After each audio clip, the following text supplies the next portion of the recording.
There was a particular event that happened on social media. I think a popular influencer was diagnosed of schizophrenia, and people were bashing her a lot. And she was just trying to explain herself that she's suffering from this, she's suffering from that, and that's why she can't really give a particular definition to some of her behaviors that should pardon her. But most people were oblivious of what it was. So out of curiosity, I went to like learn about it and the fact that she was also suffering from sickle cell anemia, and she said all those things came with that blood disorder. So I was just interested and I was like, how can I help this lady? That was just the thing that prompted me to like read more about pain management, about schizophrenia, and then I found out, oh, it's everything, it's in the brain. And I was like, oh, so in short, the brain has lots of functions that we might not know, and that is enough to like direct someone's behavior and make someone just start to behave abnormally if there is something wrong with a particular region of the brain. So that's why I was like, okay, maybe I can go into this field. It's interesting and I can know more and I can learn more.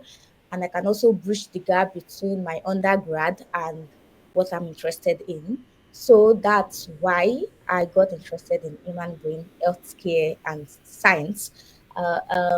The main reason is because I hope that somebody out there that is suffering from one brain disorder or the other can actually seek help and get help. So that's what inspired me to learn more about the brain and how I can connect with data science and healthcare.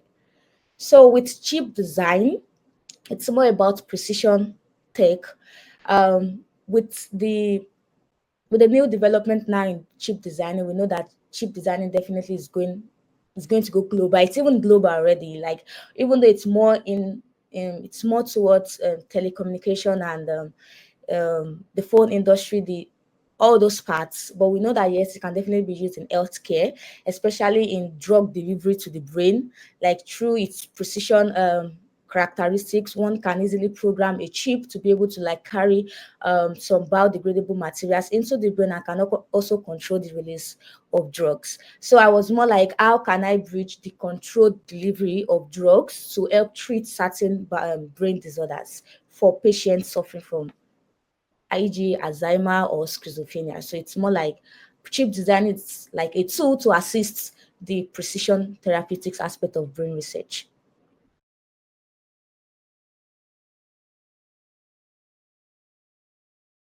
I can't really recall the exact year because ASU strike and all. So I'm trying to see when exactly was my final year. I think that's 2023 or late 2022.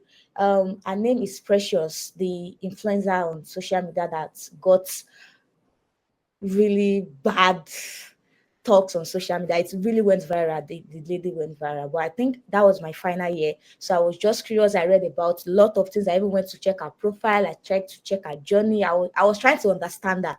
I just did not like the way everybody came at her for squandering the money meant for her treatment. But she said it was because she's suffering from this schizophrenia, that so in short, her behavior is abnormal. She can do some things out of the ordinary and all. So I was in my final year then. And that was also the time we were all thinking of what to do next after school.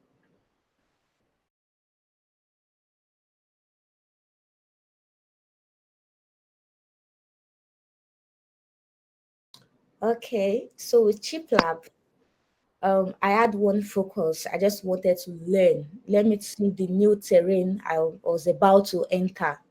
So that was one of my main motivations, and that's why I persevered throughout the ChipLab academic journey. I just wanted to see the end.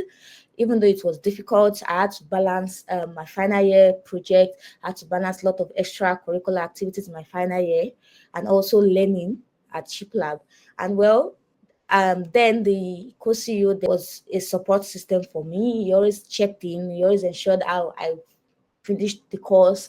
He always ensured I had questions that were answered. So it's more like both people support and also personal motivation to learn.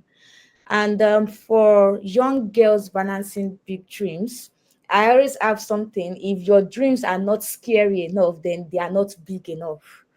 So if you are not if you are not thinking about it and you are not scared to like do more, then it means you are not aiming high enough. So I hope if you can have that mentality that you need to do more, then definitely you would definitely be able to keep going on tough days. Like, you know that you have something, you have a target in mind, you want to be the best wherever you are, you want people to look up to you, you want to be a source of motivation and inspiration to people. So for young girls out there, they have always told us, nah, you can't do it, oh, it's for the men, or it's too technical, or probably we are too emotional. Sometimes they say that we are too emotional to handle some technical aspects of tech. So I just want to say, if your dreams are not big enough, if they are not scary enough, then they are not big enough. So that should keep you going in tough days.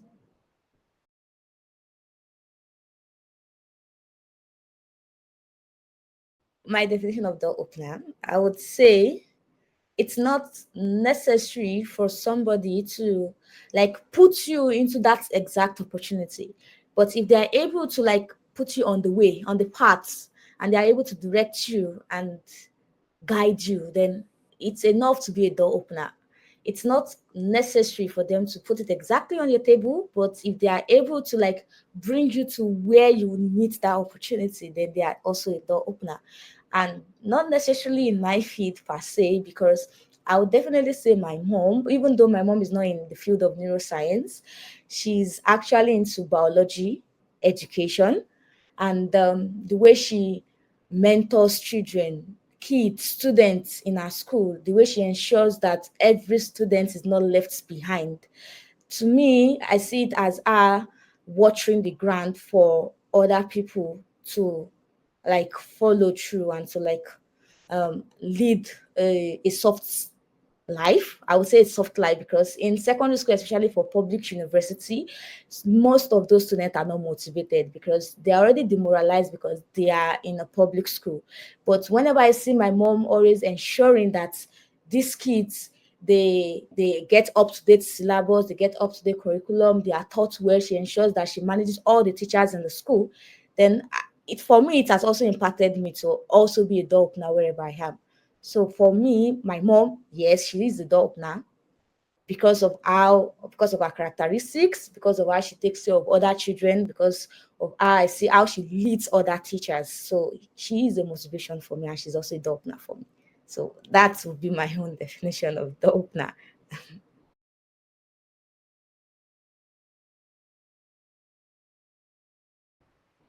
Uh, that would be accessibility.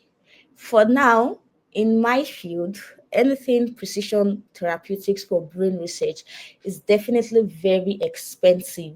Talk about years of research, trying to pass through clinical trials, level one, level two, level three, up to getting it FDA approved. Everything requires intensive resources, both in skills, in time, and money. So my own aim is to ensure that once we are done with this, how can we bring it back to our society? Because here in Africa, there are some things that we don't take note of. You know, there's, for example, mental health, we don't take note of that. Even this schizophrenia of a thing, we don't even see it as anything. ADHD, these are all these are all what can I define this? They are all aspects of brain related problems that we don't take note of. I want to ensure that number one, we are aware of that.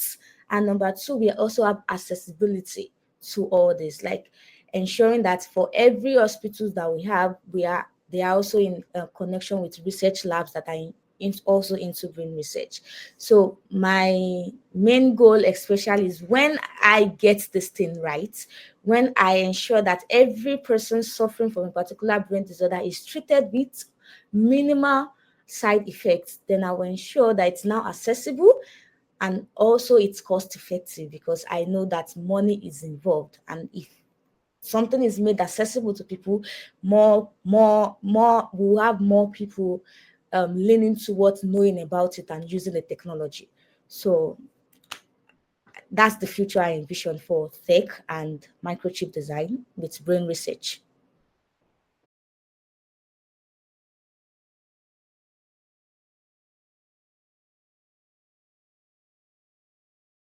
the first thing I learned when I got here in Israel is the fact that our brain is plastic. Plastic in the sense that it can learn as much as possible. You cannot phantom the amount of things that your brain can take in. It's through the entire wiring that God has designed for us. If you set your mind to something, you will definitely learn it. It's difficult at first, but you definitely know it. So the one thing I want a teenage girl, 14-year-old, is that she should be curious as much as possible. She should take that course. She should check that YouTube video. She should ask questions. She should ensure that she's curious enough to want to know more about what is happening in this world. She should think beyond our immediate community. She should not allow herself to be constrained or restrained by our environment.